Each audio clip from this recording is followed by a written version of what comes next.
Hi, everybody. I'm calm down a little bit so I can talk about court cases because what originally pissed me off was the sentence for the guy alleged, well, I guess convicted at this point, of the cold case from 2001.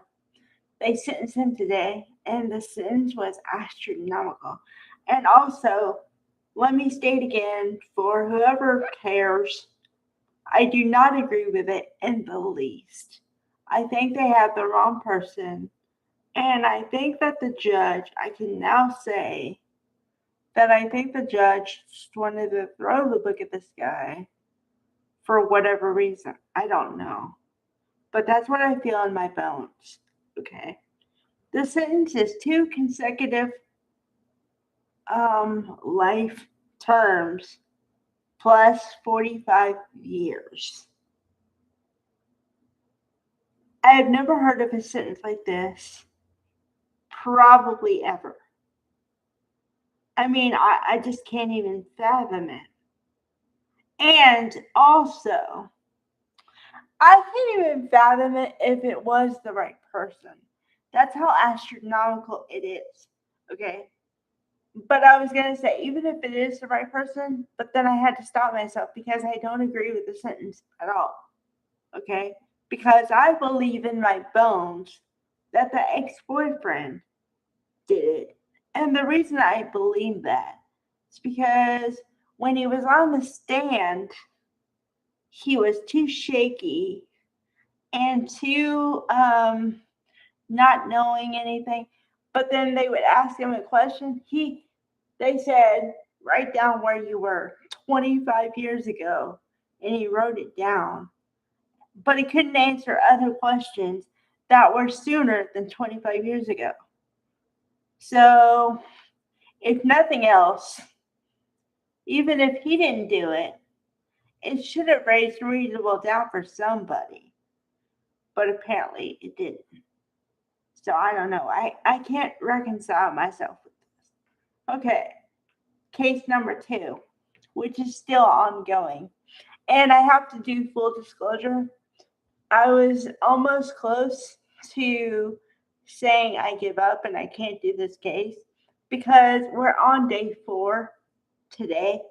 But for the first 2 days, it was nothing but high school kids as witnesses, which means they can't show the face because they're under 18.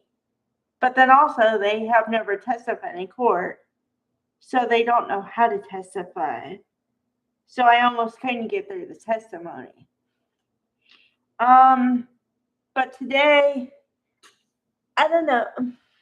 And I should be used to this to some degree, but I'm still not because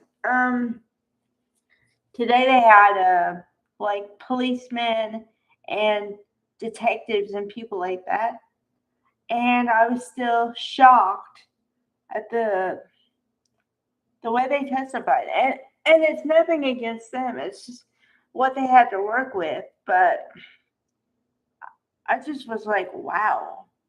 And I mean, of course, they're able to be clinical, more clinical than I can be, because I'm guessing they've been in the profession for 20 to 30 years, right?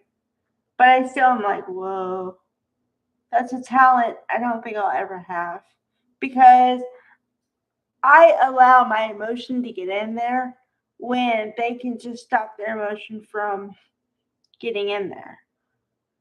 I don't have that ability, and I'm clearly aware of that. So they had some counselors on, I think. They had the assistant principal, and basically all the testimony led to this kid allegedly was screaming for help, like with mental health issues, and no one was listening to him. And so they said that this might have been the catalyst for what happened. Do I agree with that? I'm not really sure, but I mean, I could see it more than I could see the other testimony The other case that I just talked about, I was screaming BS at my computer screen the whole time. This, I don't, I can somewhat believe it. Do I believe it 100%?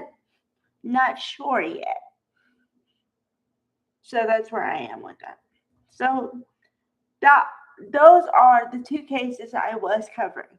Of course, with one concluding, I'll move on to something else.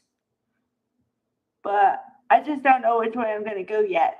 I mean, I'm waiting on the Corey Richards case to start, but I don't know exactly when that's going to happen because they had the final pre-trial hearing today, but I don't know how far out they go. Like, okay, if today's the last thing, then does that mean the case is going to start in 2 weeks, a month? I don't know. But that's the next one on my radar. But to be honest, it's been on my radar for at least 2 or 3 years. So, yeah. All right. Bye, guys.